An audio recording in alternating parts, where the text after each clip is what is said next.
Satellites? A satellite represents a journey, information gathering, this journey around the Earth. Welcome to Satellite Haiku, everyone. It's the post-holiday. You're Milo. I'm Milo. You're Sean. I am Sean. Welcome, everybody. Welcome, everyone. Happy New Year. Happy New Year. Post-holiday catch-up. Wow, what a big, huge full since our last. I was in Florida, recorded there. Sorry about the sound on that one. It was a little bit. Oh, you know what? I didn't ever process that one, did I?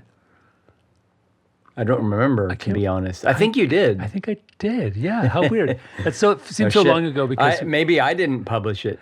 Well, we'll check after this. Yeah. Because I vaguely remember thinking that I had experimented with different, I had a Osmo Action, DJI Action 4 and a phone as my mics, and neither of them were anything like an SM58 or whatever you have there. So, do you have I have this issue where if there's a certain routine I generally follow, weekly or daily or whatever. Yeah. Like if I am thrown out of my routine, traveling is a good example. Like if I'm thrown out of my routine, then I'm just lost, like just shit, normal stuff, like where I put my keys every day, my wallet, right? And then with habits like, oh, did I publish the recording of this thing? Totally. Like if there's any disruption to my routine, like I can't remember. I can't put things in their proper place.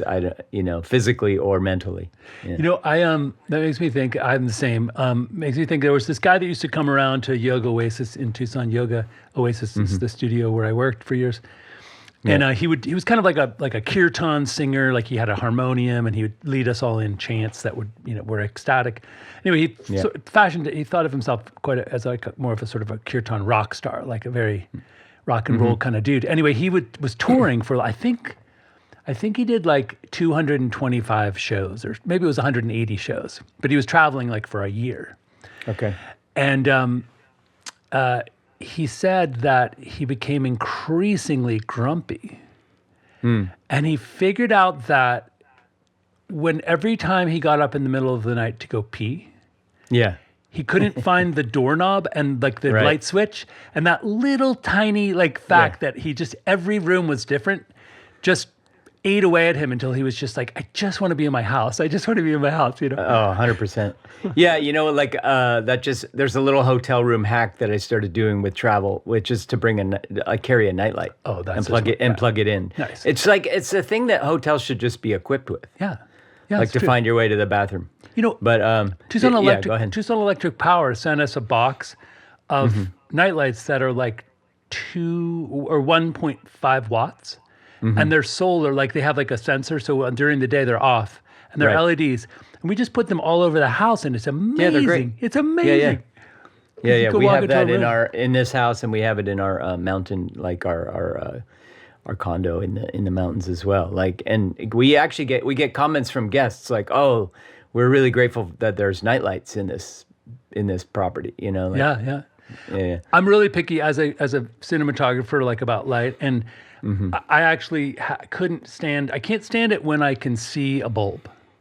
Yeah. I like diffused light or bounce light that's bouncing off of something. Yeah. So I had to cut a little piece of white foam for each of the night lights and put it over the bulb so that it would at least look like it's glowing rather than like a sharp pinprick.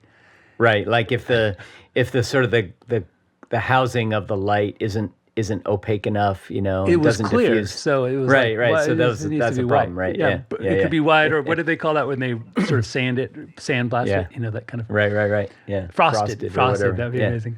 Yeah. So the downside of routine though, being thrown out of your routine, I'm lost. But the downside of being a creature of habit and a person of routine is that you do stuff on autopilot when you're in your routine. Yeah, you know what I mean? True. That's for so sure. I constantly this morning I drove the kids to school I went the wrong way because at their school, so I drive a certain way to their school. If I go to pick them up, I drive a certain way. If we have a school event, if I take my kid to practice over there, whatever, there's a certain way I drive. The one time a day I don't drive that route is the morning drop off because it's super trafficy, and I do a different way just for the morning. But 5 other times, that I'll do that route. Anyway, so same thing. I went the wrong way, and I was like 3/4 of the way there, and I was like, shit, why did I go this way? Like it didn't even register in my brain that I had gone the wrong way. It's just a total autopilot thing. Totally.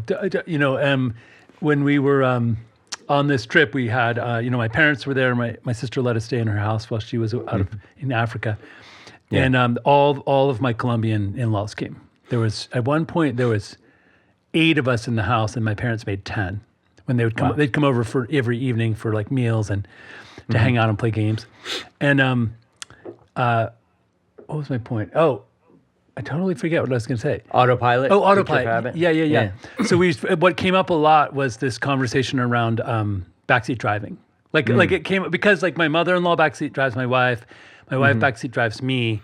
My mom backseat drives my dad like brutally. She just sits there and like it's like it's like a pugilistic event, And he's like this giant. Right. And obviously this has gone on for decades. Yeah, so totally. they've reached some sort of equilibrium with it. Totally. Like it doesn't clearly like the reason they've been together for 60 years is that it doesn't trigger him. Like he this doesn't shrugs it off. Like he's kind of like, oh yeah, she's and like but like the way they drive around Florida, like there's a lot of lanes because it's Land O'Lakes and there's no way to kind of go make a grid.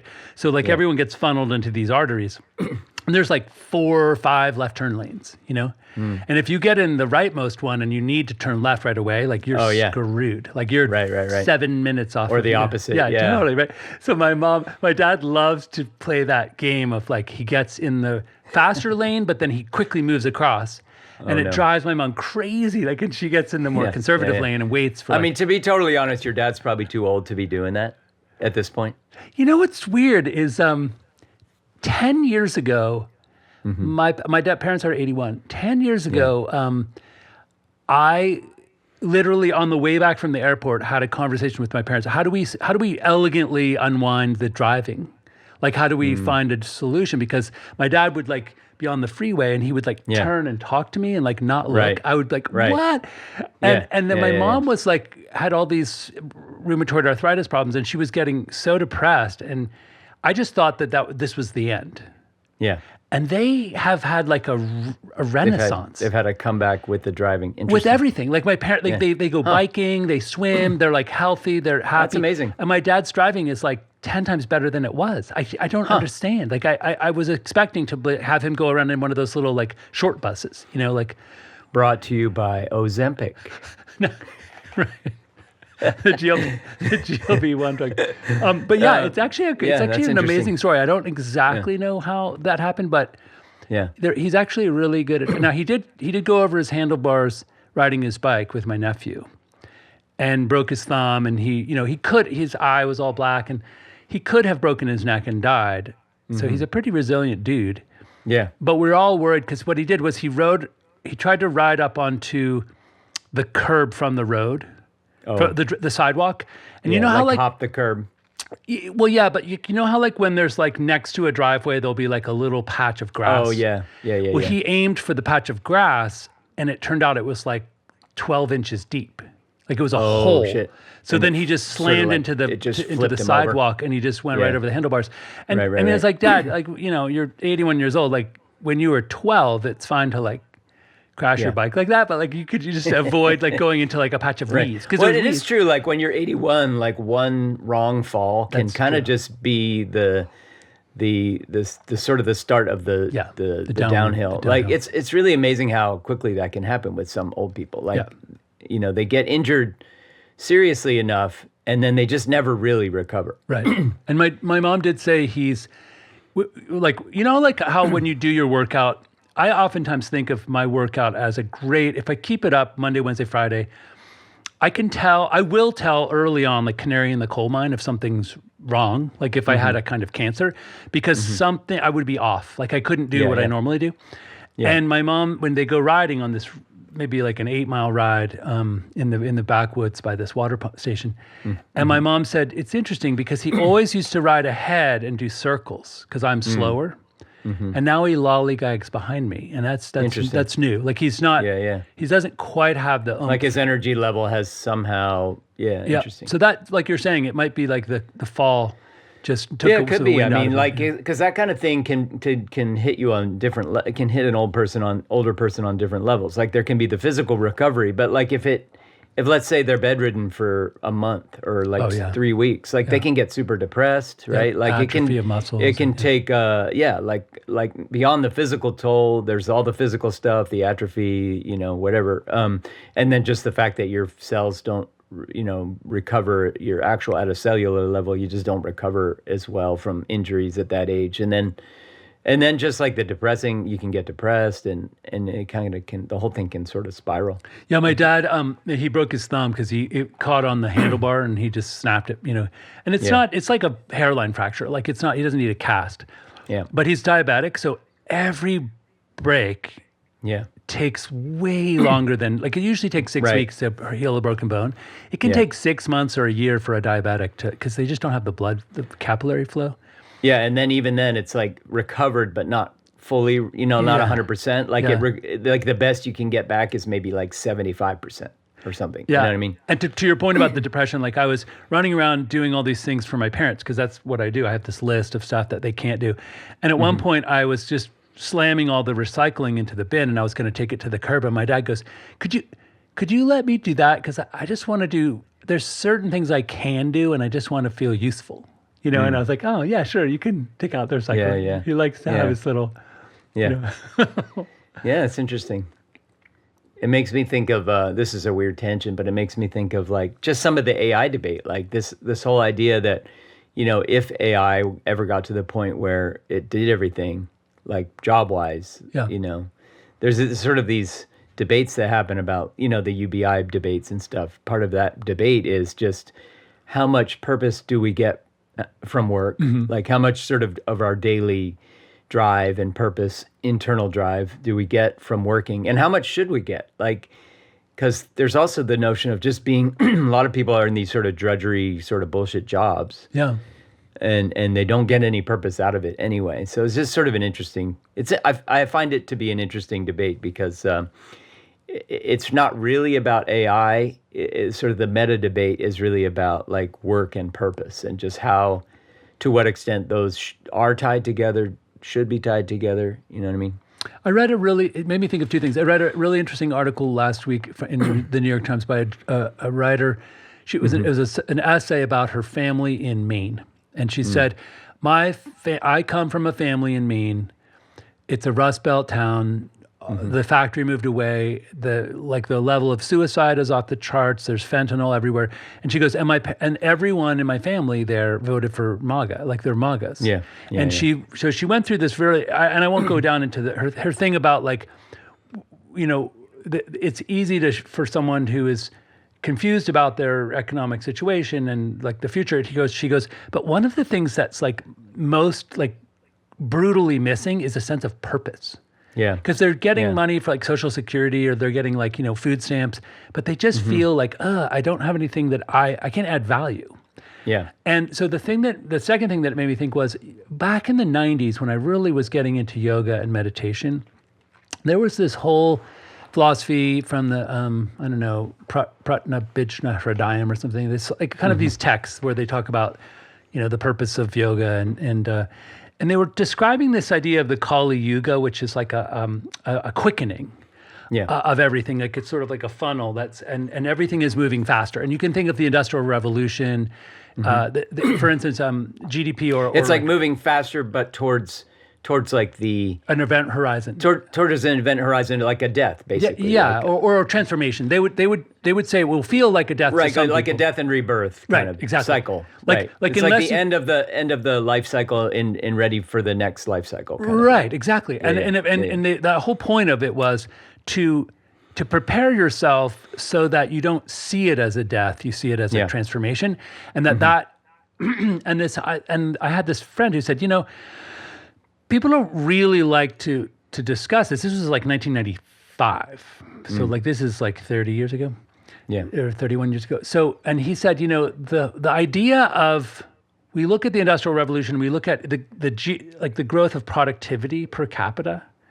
Like when that reaches a point where everything's automated and we don't need to manufacture things, we will have, like Wall-E, like untold amounts of time to do what? And he said that's really what the yoga is meant to be preparing us for, because we need to prepare ourselves for this time when we move through that event horizon or that doorway, that portal.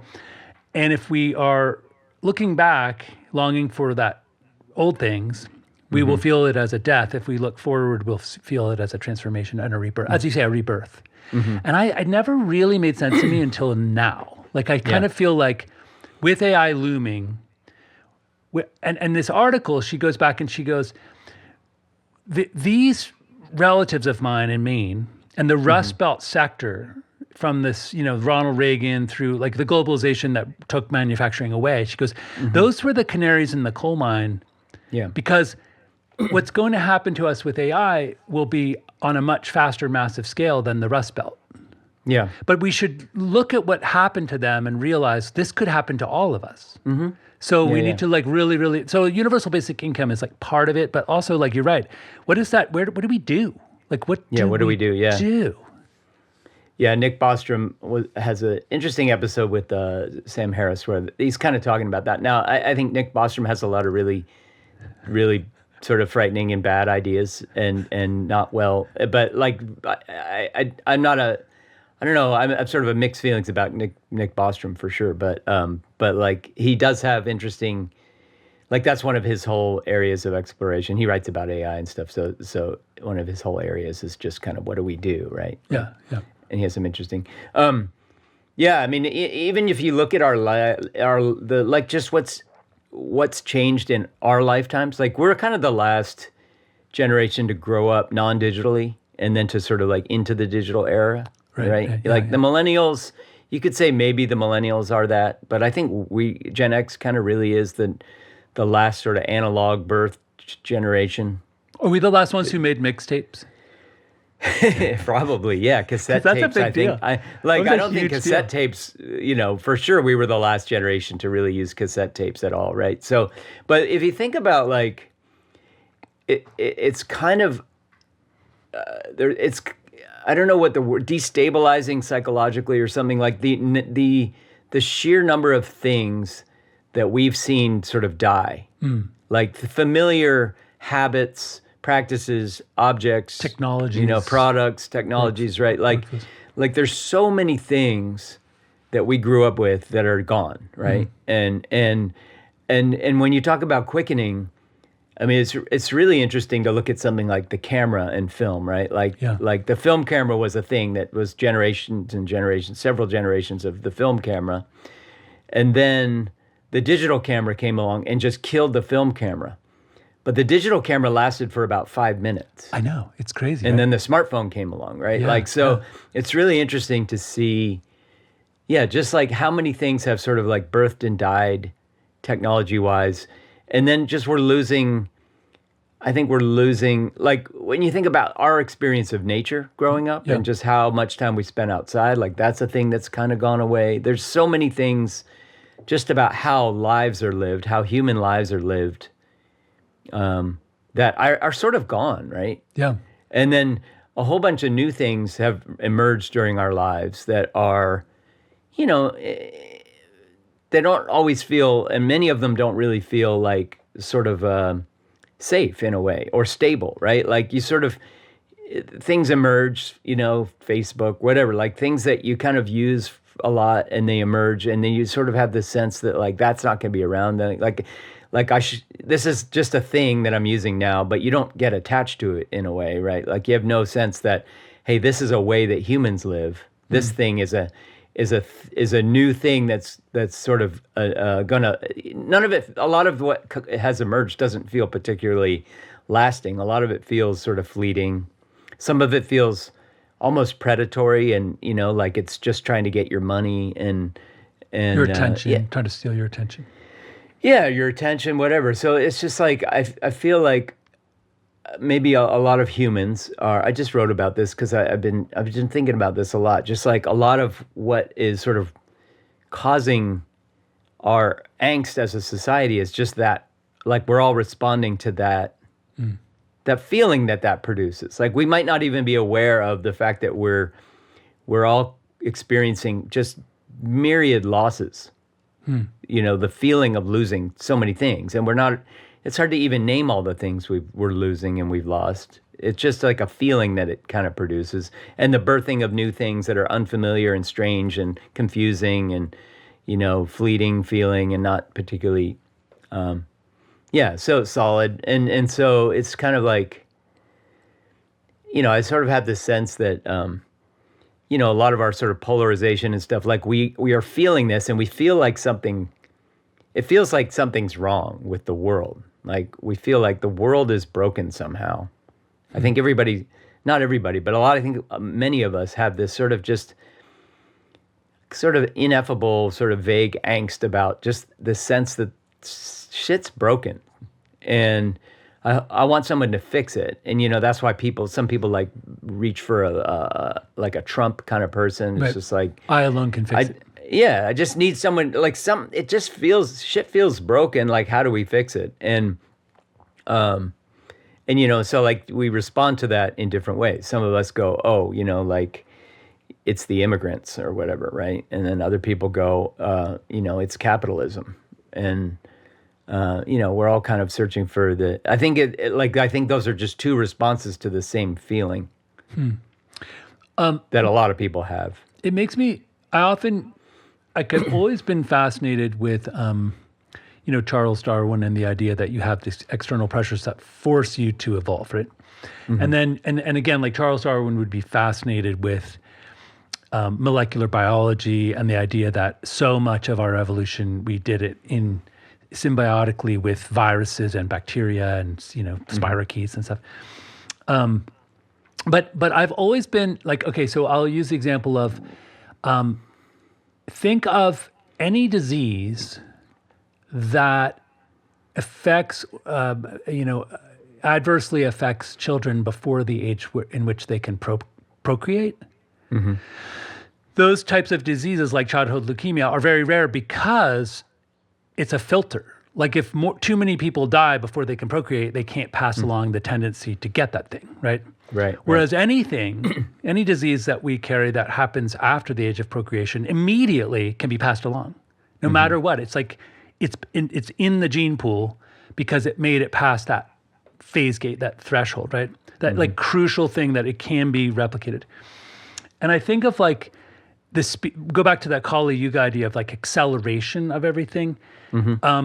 Let's look at, for instance, people in the Middle East and people in the Southwest of America, indigenous people have a much higher incidence of obesity and diabetes because there was a famine filter. Like anyone who couldn't pack on calories when they had them, right. died. And I mean, like all humans have that to some extent, but you're right. Like certain cultures have that more because of that, for the same reasons, but it's a matter of degrees. Yeah. And so you bring in refined white flour and say, make bread out of refined white flour to the Hopi, and the diabetes shoots off the charts because they don't have enough time to adapt. Like it's just way too fast. Like the change was overnight that they started to use refined white flour instead of like mesquite bean. I mean, and again, it's the same reason why obesity generally has increased so much. It's the exact same. Like our bodies aren't adapted to, refined flour and sugar. Right. And we crave,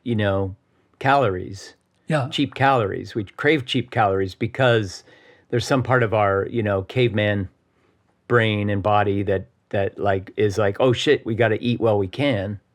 Yeah. And you're right. Like certain cultures, certain indigenous cultures just have that same tendency, that same sort of like, that same desire, but to maybe a greater degree because they're even closer to that part of their ancestry than we are. I'm going back to that point you had about that sense of loss and like this sort of compounded, like, my kids they watched VHS tapes and then they watched DVDs and then they jumped into streaming. So they were like there for this crazy fast thing. And like film was around as motion picture film was around for, 100 years, 120 years.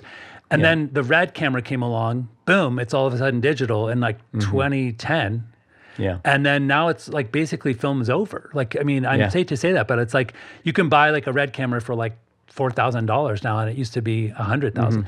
So I think going back to your point about this, if sense of loss, if I was a hunter-gatherer culture and we were nomadic and we went from place to place following the herd, Yeah. and then someone came up with agriculture and they're like, I actually can't go on the trek because I planted all these, I have to wait for the melons to come, for the squash and for the grains. And so then it's like, we gave up the trekking to stay in one place, which allowed us to divide labor, division of labor, and then to produce like steel. And like we had all these innovations because we stopped trekking after animals. Yeah. And I would imagine that there were people in that period, unless it was very slow, but who were like, wow, I just really miss going after the buffalo. Like that was part of our... there's interesting studies of that even now. Like just like, I think there's a book called Jobs. I think that's what it's called. It kind of follows that whole trajectory, and it spends some amount of time on just like what did we lose and what are we missing as a society, as a species, as a culture because of what we lost when we gave up trekking. Yeah, it's interesting. Yeah, it's true. And it's possible that, like, I don't know, let's say 110,000 years, including Neanderthals, we trekked because we didn't have agriculture. Yeah. And then, I don't know, maybe within a relatively short period, we started, once you plant the seeds, man, you can't go trekking because they'll die, like, without being tended. So you're kind of immediately stuck. Yeah. And I bet a lot of us felt like, so like jumping ahead till now, like I really miss, I was an illustrator for a long time. And I remember buying a scanner. Yeah. And I used to work for the Otney Reader and magazines. And I would start out by making a watercolor drawing and scratch it and like make a collage. And then I would scan it, the rough thing, and I would bring it in and finish it in Photoshop. And I remember thinking like the point when I did a digital illustration without doing anything by hand, and I was like, damn, that's so painful. Like that was a really important part of the process. I mean, process. just like you're talking about film, right? The film camera and the loss of film, like that isn't just a technology. It changes the entire practice of that kind of art, right? Yeah. Like the whole, and not just the physical practice of it, but the way you think about, like when you have 24, like think of still photography. Yeah. When you have a film roll and you have 24 shots that you can take, like you're doing a lot of sort of like filtering and composition and things like that, lighting, like all those things you have to think about because you only have 24 shots, right? And you're like, you need to make them count, and then you have to send it away to get processed somewhere. Yeah, and you don't even know what, you don't even know for a few days. There was always just cross your fingers and like, like whether is it even any good, right? Like think of all of the different feelings you have during that whole process, all the different kind of different kind of planning that you do, and there's so much that your mind is doing or did that during, just because of that technology. Your mind operated completely differently for that particular practice, right? So these things have a deep effect. It's not just a superficial change. For sure. And I mean, there's obviously plenty of ways which, like for instance, I couldn't stand how slow it was in the darkroom. Like you dodge and burn, and then you'd be like, ugh, I want to do it again and do it again. And you had to like wait in the fixer, and you're like, before you could turn the light on, it was like a long, and it was so long. Think about waiting has just almost died. Like as a general thing that we do as a species, like waiting for anything. When I go into the bank and you have a line, which I rarely go into the bank, but like I had to go to there like to start and open a business account. And I'm waiting in line, and I immediately open my phone and read the newspaper. Yeah. And I didn't bring the newspaper to the bank. I can't tolerate wait. Like if I'm loading something on my computer and it's like taking a minute to load, I'll click over to something else. Yeah. Like while it's loading. Like I can't wait for it to just load. I'm like, fuck. Like, why is that taking so long to launch? Okay, I'm going to open a browser. I'm going to look at this thing. When I was in the Amazon 2 years ago on that river trip, we didn't have, in a scary way, we had Starlink the whole time, but I didn't use it, right? And so I would see like kids, like indigenous kids sitting on a porch looking at a phone, and it would break my heart. I was just like, like what's it doing to their dopamine cycle and the reward? But there was times when, like even during a ceremony where I didn't partake, but I was there to serve and help people who were partaking of the ceremony, the ayahuasca. I'm sitting. It was pitch black, not a single, no light at all. We're under like a thatched roof outside, and the shaman is humming and sort of chanting and shaking like a rattle. And I sat there in the dark just waiting. Like I just was like, I love this. Is amazing. Like I don't ever get to I couldn't Just look wait. at my phone. I couldn't do. I just was like looking into the darkness, listening to the birds and everything. And then when someone would need my help, I would hop up and help them. Yeah. But there was something absolutely kind of glorious about not having access to like all this information and all this kind of, I guess, simulation. I wonder if the young generation, like my kids, I wonder if just the thing that I'm talking about, this sort of grieving or the sense of loss, not even grieving, because I think a lot of it is sort of, we're not even aware that, like, just think about something like waiting. Like waiting isn't pleasurable for the most part. Like we never in our lives took pleasure in waiting. Like you're describing a pleasurable experience of waiting. But like when you think back as a kid and, growing up without a phone, like waiting for things it was just part of life. It wasn't like a pleasant experience. Yeah. It was maybe like mildly unpleasant. It wasn't like acutely unpleasant. Sure. It was just kind of like, you didn't like waiting. You didn't look forward to waiting, but it was just part of, like if you were on a long drive with your family, like sitting in the back seat, you just sat there, right? Like if you didn't have a book, right? If you're going to go on a real road trip, maybe you bring stuff to do in the back seat. But if you're driving for an hour to visit your uncle or whatever, like, you're just bored, right? Yeah, you're just looking out the window. And I just think about like, so we don't have that experience anymore, you and me, really, for the most part. Like we can always look at our phones. And I just wonder, like, on some level, this is, I guess, what I'm talking about. Like, is there some part of us that just senses that things are different? Like, this is new and different and not what I'm used to or not what I grew up with, and it's unfamiliar. And even if it's just something as basic as waiting for things, and you're not really thinking about it on any like level of conscious awareness, is there some part of you that like just all those things accumulated, all those kinds of things that are just different than they used to be, you just feel it in some cellular way, like somatic way, like just the world, life, human life, my existence, the way I will walk through the world is just, it's somehow weird, right? Like, and so that's what I mean by that sense of loss that might be just very amorphous, vague, like it's not something you could even point to the causes of. But just like there's so many little things like that are just not exactly how we mostly lived in our lives, right? Like it's different. Yeah. And so, yeah, I just wonder, like, I feel like, I guess what I've been thinking about lately is, does that accumulation of those differences, does that have some effect, even when we're not really aware of what those differences even are? It's just like this compounding kind of accumulated pile of everything is a little bit different, and it keeps changing so fast. But then I look at I think our generation might be unique in that way, in the sense that we grew up non-digital, and now we're very digital and fast, and everything's instantaneous and all that. And our kids, my kids anyway, are not growing. They're growing up now, and I'm sure they're experiencing a world where everything's been changing fast their whole lives. And in some ways I could see that being worse. Like you have no rootedness at all. You're not rooted to anything. Like we have these sort of roots to a way of human existence that's sort of natural, that feels kind of natural and normal in a way. And we've been uprooted to some extent. And so the process of being uprooted from, normal human existence is weird.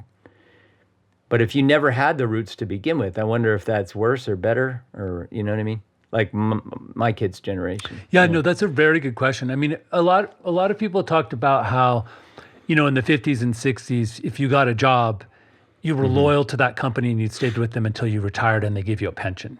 Right. And then like our generation, we were like, why would I do that? Like it went both ways because companies were also loyal back then. Right. That's true. And then companies changed. It was like, we can lay you off anytime we want. Right. That's and true. so we kind of, I don't totally buy that it was our generation that decided to be different. I think companies were different, and we were like, why should we be loyal? And there were disruptor events like the .com era where people were poaching from, and that poaching, like, we'll give you a hiring bonus if you come over. Yeah.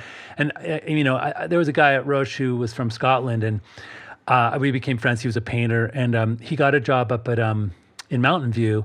And I went to have lunch with him, and he sat down at his desk, like, and had been there for like 7 days. And then he was going on interviews with like, for hiring bonuses, like to get a job somewhere else. And he's like, yeah, if I just go like get hired 3 times, then I can just retire like for the year. Like I don't, you know what I mean? Because if I do the 3 months, to get the hiring bonus, like I just can not work after that.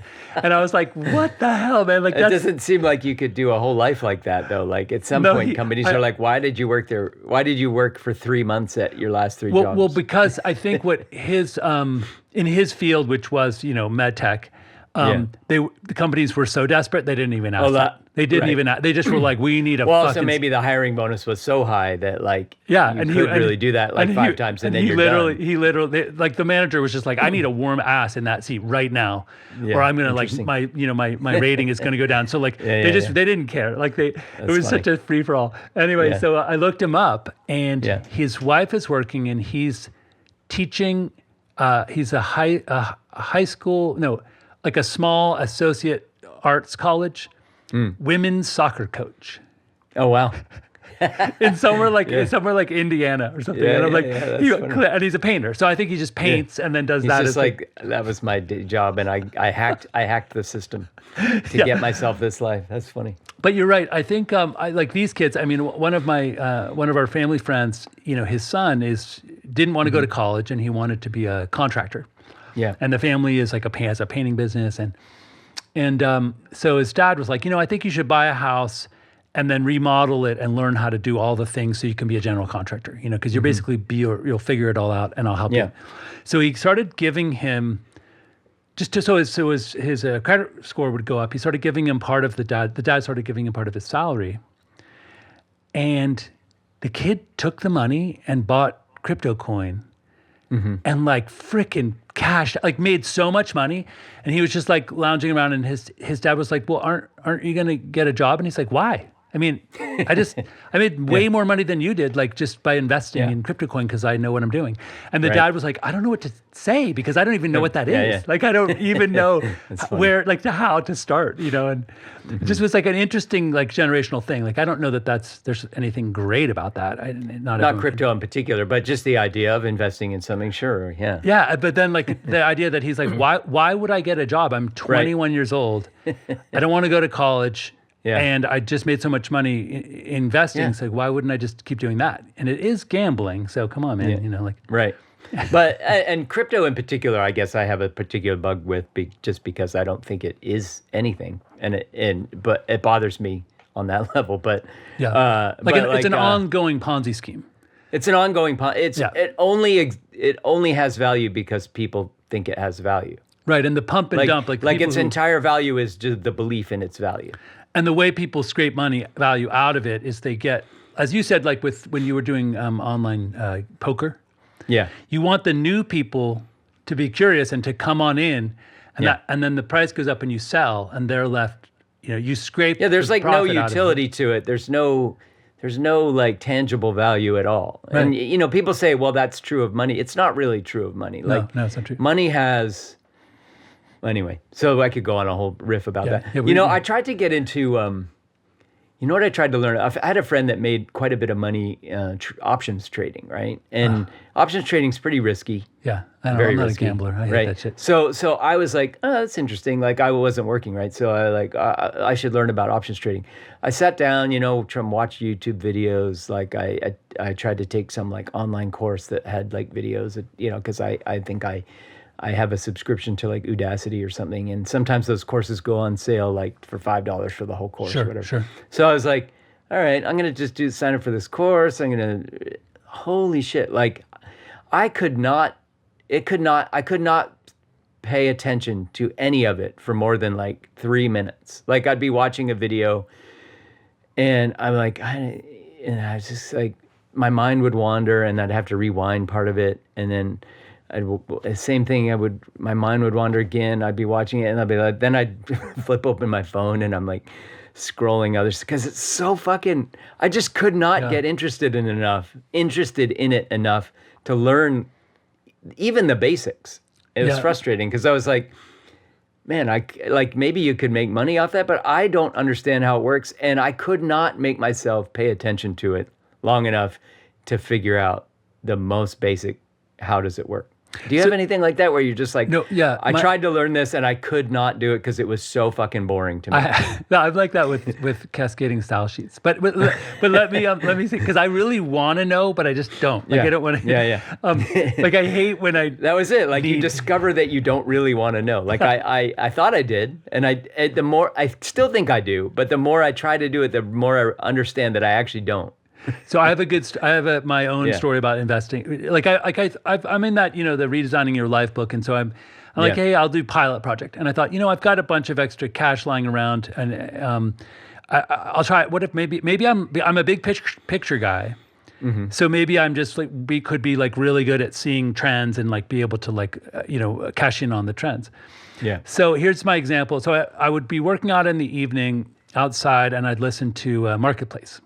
Okay. And then there would be a story about, like, oh, the pandemic's over. So, people are starting to, call in, I don't know, like a whole bunch of people are moving into like this little town to build wind farms. And so we need temporary hotel rooms.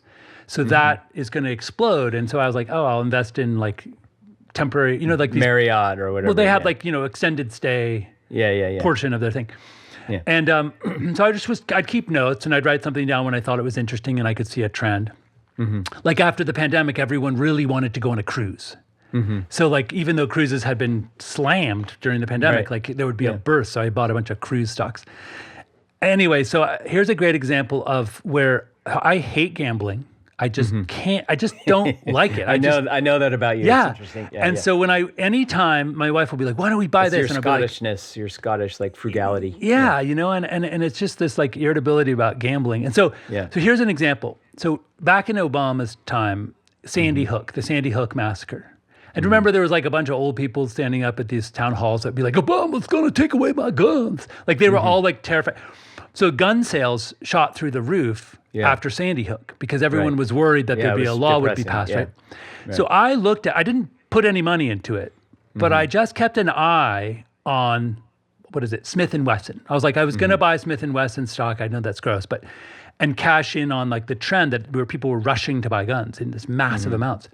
So Smith & Wesson posts record profits for the company at that end of that quarter, and immediately declares bankruptcy and does a reorganization.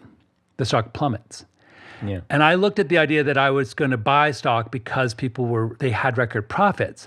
Yeah. But I have no control over the fact that the dumb MBAs that came in overextended and built too many factories and their mortgage was too high and so they had to go bankrupt. Like that has nothing to do with profitability. And totally. So like there are people that like the real analysts, they're digging deeper, right? And they know that shit. And that's like, I always feel like with something like Marketplace or Bloomberg or Yahoo Finance, whatever kind of public kind of sources you and I have access to, like those are always like 3 weeks behind like the people who made the move, right? And only like surface deep. There's not like they're not looking at. Yeah, it's only superficial, right? So like to the extent that those kind of sources report on a trend, like the trend is already like well underway and that's already priced into the stock. You know what I mean? Yeah. That's what I always feel like. It's like, oh, Rivian, was bought by Amazon, so they're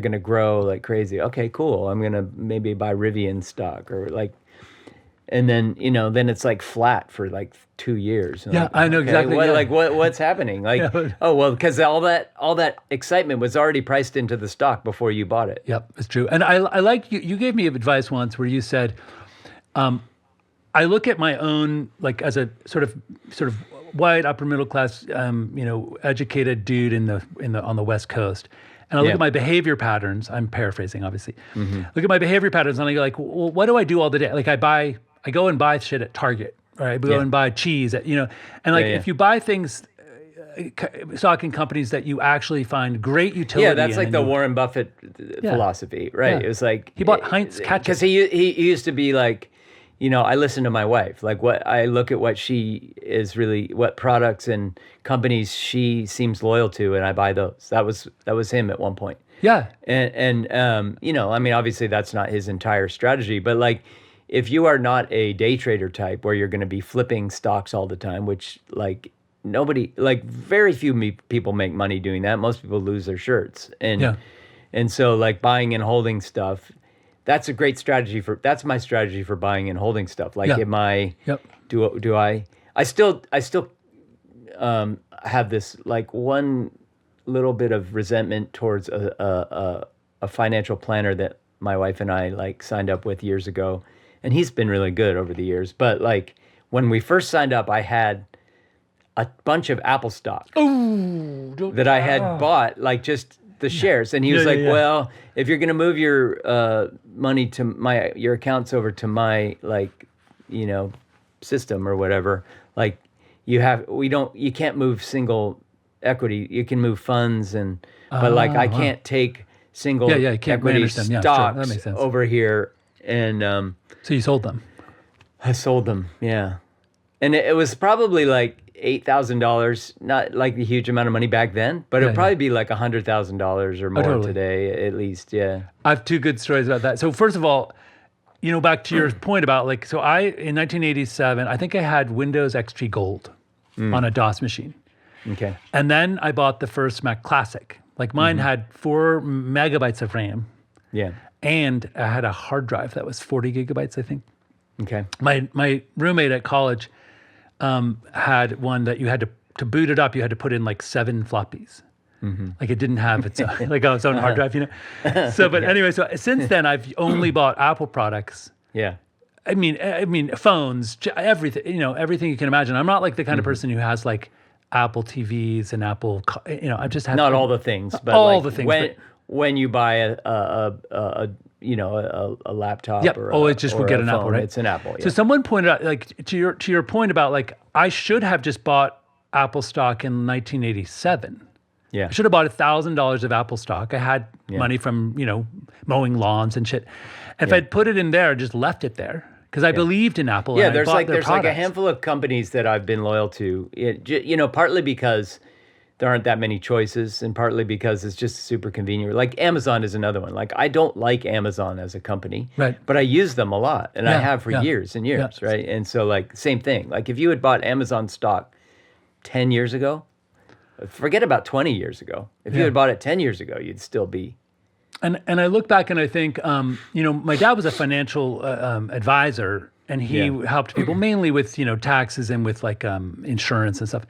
But we just didn't have the culture in our family of picking a stock and investing in it and holding. Like I remember the only thing he ever said to me was, people buy utilities because they're safe. Yeah. So like I had like water company stocks. They paid a dividend. Right. And I was like, wait a minute. So like the most boring space on the monopoly board. And actually, it gives you that same return, but you can't build any hotels on it. Right. And actually, back then, one of the big sort of drawbacks of tech stocks was they didn't pay a dividend. Do you remember that? Like Microsoft has never paid a dividend. It's only increases in value, and so if you're like looking for a dividend, you're not going to get it. So I think a lot of us shied away from tech stocks because we thought they were too risky. And also, but how would the world have been different if we had kept our Apple stock? Like if we just I that whole line of thinking is just a way for me to spiral into sadness. So there's so many woulda, coulda, shouldas in that conversation for me. And can I say something about that too? Because like I remember someone stole my mountain bike in Tucson. And I remember thinking, like, I'm like this yoga dude who's like trying to learn how to meditate and like talk to my therapist and stuff. So I like trying to understand, like, it just stung so much. Like I was really mad at him, whoever it was. And I just was like, ow. I even made a painting about it that's really funny called like The Bicycle Thief, and it's like, he looks like this clowny guy and he's on my bike. Yeah. And, but I remember going through this process where I said, what if I just found the places inside, like the psychological places where I'm attached to the bike, and just like it's a Buddhist thing, like just let it go. Yeah. Just fucking let it go. Like it's just a material object and it's going to rust away. 300 years, no one will even know what it was, So it's like, what if I just see it as something that I don't like feeling prickly? So what if I let the bike go and then I don't feel prickly anymore? So that's how I feel about the Apple stock. I look at it and I go, ow, I could have bought $10,000 of Apple stock and I'd be a millionaire.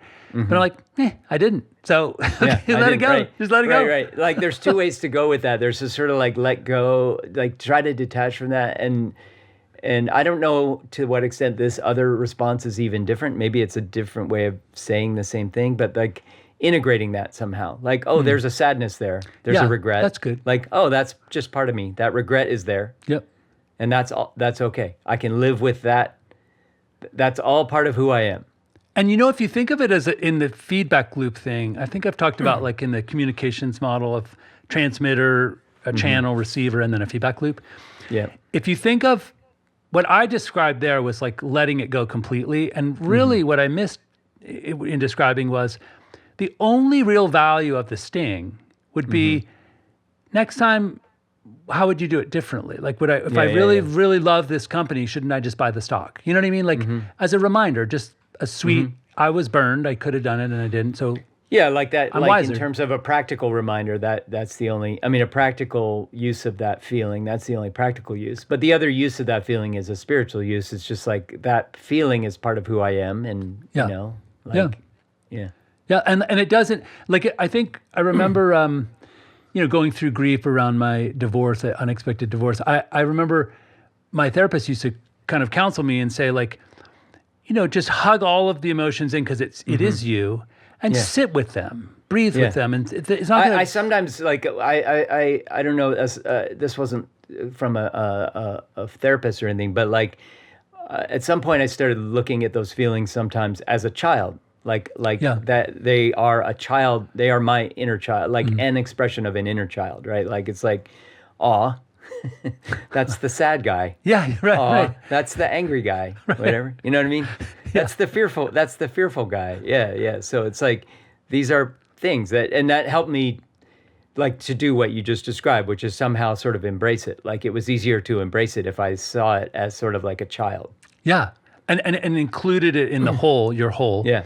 And I think there's that new kind of therapy. If some of my friends are doing it, or teaching it, or not teaching it, but studying and then using it. It's called inner family systems or something. Yeah, but it's about like looking at the different internal like, there's characters. Like attachment types, and is it that one? I think it's more that like that you, as you said, like let's have a meeting where let's use the all the parts of me. Yeah. Let's use the therapy session to talk to that child that stung. I see. And then you like have this conversation with them and kind of, but you're trying to really integrate them into a whole person, but acknowledging that they have a perspective that's unique. Got it. I haven't studied it too much, but what's that movie that's the animated Pixar film about that? Not Inner Space, but it's like anger is in there. Yeah. Shit. How did I just lose that? I always forget the name of that film. For some reason, I think Inner Space, which was that one where the guy swallows. With Dennis Quaid, and he goes inside the first micro. That's sort of Honey, I Shrunk the Kids. Inside Out. It's called Inside Out. There you go. Yeah. Inner Space. That's why I get Inside Out. Everyone should watch this is a good segue to talk about something that, like when you were talking about Kali Yuga, this is kind of a good connection to what we just finished talking about. It's kind of a good connection to what I thought was interesting. One sort of a thread that occurred to me as you were talking about Kali Yuga is just this.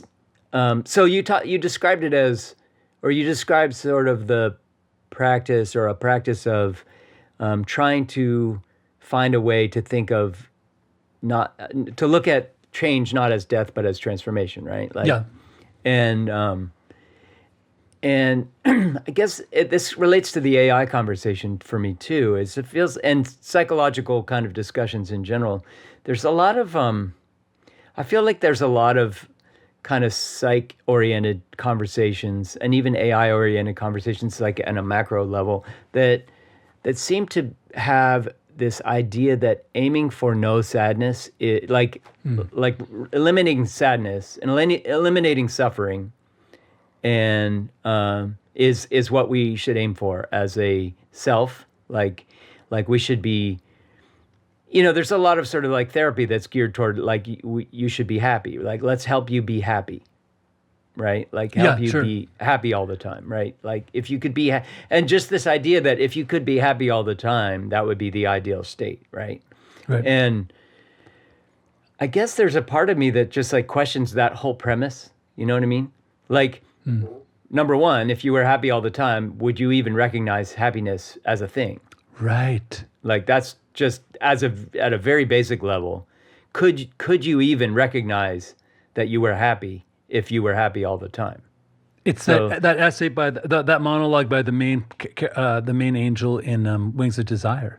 Yeah. Where he says, like, I long to have my fingers dirty on the newspaper, to burn my lips on the coffee, and to have a woman break my heart. Like, and you realize, like, damn, like, we have all that, and he wants it. Because why? Right. Yeah, exactly. So there is an interesting thing whenever I hear that conversation that it seems to be suggesting or assuming or pointing at this idea that, what we want to pursue is happiness, is permanent happiness. And that's sort of part of the AI conversation too. It's just like, what we want from AI is to create human flourishing so that all our problems are solved, right? Like we don't have problems. And then with the Kali Yuga, like, this idea that we shouldn't look at it as death. Like there's a part of me that reacted to that by going like, why not? Like death is a thing that like is part of our existence. Like why not experience it as death? And then you can experience the joy of rebirth. Like if you never have the grief and loss, like how fully can you even experience the joy of rebirth? If you didn't go down, how can you go back up, right? Like, and so, and then I see like, so I thought, this has been a thing I've thought about for many years, because I remember even years ago being in like a Starbucks and, this woman in front of me, this was just an experience I had, multiple times, but I remember it really striking me years and years ago. And it was a woman in a Starbucks or a cafe, and, like they did something wrong with her drink, like they gave her the wrong milk or, whatever. Like, and she was so upset, like really mad. And like there was this conflict she had with the person behind the counter, and it was absurd. It was ridiculous. And all of us who were waiting were just like, oh my God, like what is up with this lady, right? But as I was thinking about it later, I was thinking like that, like I think I even said this to the person I was with, like, oh, that's a person who has no real problems in their life. Like, because they have no actual problems, they have to create this problem so that they can experience a problem. Yeah, I see. And I don't know if that was true about her life in particular, but I do think that is a thing. Like the more our own lives, the fewer like real problems we have, the more we create like weird trivial problems out of weird trivial things. Because I think we need to experience stress and grief and anger and these sort of low emotions in order to grow, right? Like I'm not the first person to say that by any means, but yeah. So anyway, it's just like, it's something that I think about whenever I hear that line of thinking, like that, oh, this will eliminate suffering. Like to me, it's like there's nothing wrong with reducing suffering, but like if you eliminated all suffering, would we even know that we were flourishing? A couple of thoughts. That's really interesting, man.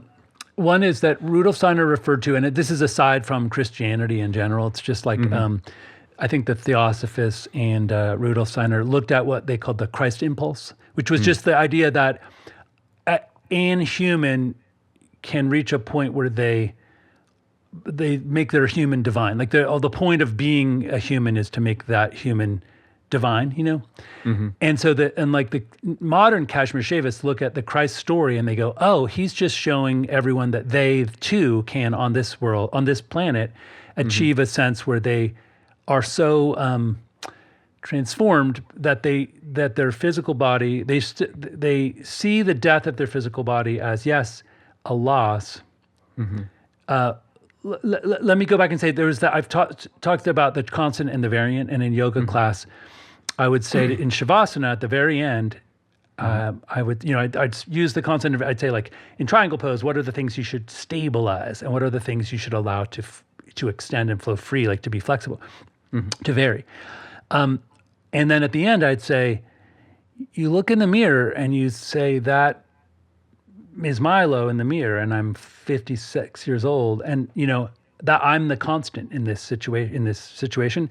But to the stardust that came before and will be thereafter, I'm this like phenomenally rare isotopic variant. You're this fleeting variant. Variant that's like, wow, compared to like the carbon-based material that I was, and so I guess, does that make any sense? Like it's almost like I think it's not that in doing that I'm not trying to like avoid the idea of suffering, but it's actually to see that the Milo that's suffering and is attached to him being the constant is a phenomenal. That's the tantric idea of like it's a phenomenal gift. Yeah. To realize that you're going to fucking die. Like, and that's no, it's the whole, Damiel is the angel who wants to become human because he can't feel sadness. He can't, anything unless he becomes human, which is this crazy risk. I use the night blooming cirrus a lot in songs because I love the idea that you like bloom once, and if the fucking bat doesn't come by, like, or the moth or whatever it is, like, that's it. You're done. Yeah. You threw it out there and you were like gorgeous flower for like one night, and then you're toast. Yeah. Yeah. Interesting. That's us, right? We're just Yeah. That's cool. Wow. That's a good note to end on, I think. It is, absolutely. And we can skip first world problems because that basically you just summed it all up in needing to have, like, that's really the point of the first world problems. It's like him. But even though I have like 25 from my trip. I do want to say one thing. This is not a first world problem. This is just a complaint. It's just a complaint. Like, have you ever gone to stay at a hotel like for business and you use like the Marriott app and they say like, skip the front desk and just go right to your room and unlock the door? I haven't done that yet because I'm always skeptical that it will work. I've done it like 7 times, and it's kind of magic. You just walk right past the front desk and go and open your door with your phone. On this trip, I mean, we'll talk about it. I think if I were traveling by myself, I'd probably do that. But like with family, I only did it on business trips. My son needs a key or whatever. Yeah. I only did it on business trips. Yeah. But on this trip, I found it astounding to me that checking into a hotel for a small family takes like 20 minutes. Like, what? Oh, yeah. Why? Yeah. Why? Yeah. I just don't understand. Like, how can we not have made that more efficient? That's why they invented that, so that like that business traveler doesn't have to wait behind the family that's checking in for 20 minutes. But why does it take so long? I don't understand. Like, if you don't want to be replaced by automation, like, make it more efficient. Like, I'm so sorry. That was my gripe. Yeah, and then when you get to the front, you realize why it takes so long, because they're like, okay, here's where our spa is, and like they're showing you the map of the place, and they're like, okay. I think there's parts where they like, can I see your card? And every morning we have an orange juice bar. You know what I mean? You know what I mean? Like, and they go through their whole like, FAQs, man. Every time. FAQs. Like, yeah, exactly. That's what they should do. Here's our take this to your room and read it. Or just here's a like a little barcode, a QR code, and just hit it, and you'll have all the answers. And you'll have all those things that I'm about to tell you. Right. And I think it's more than that. They're just trying to make you show you stuff. To me, it's more that like they need to take each person's passport and each person's credit card, and they just like sit with it for like 5 minutes, and you're like, "What are you doing back there, man? Like, just fucking scan the barcode and move on." Like, what? That's funny. Yeah. Are you are you like drawing a picture of it or something? Totally. That's funny. Okay, sorry. That was me. No, that's good. That's good. I think all the frustration built up while I was traveling. Okay, man. All right, my brother. Super, super cool to reconnect and likewise. Let's say goodbye. Satellite Haiku. Satellites? A satellite represents a journey, information gathering, this journey around the Earth.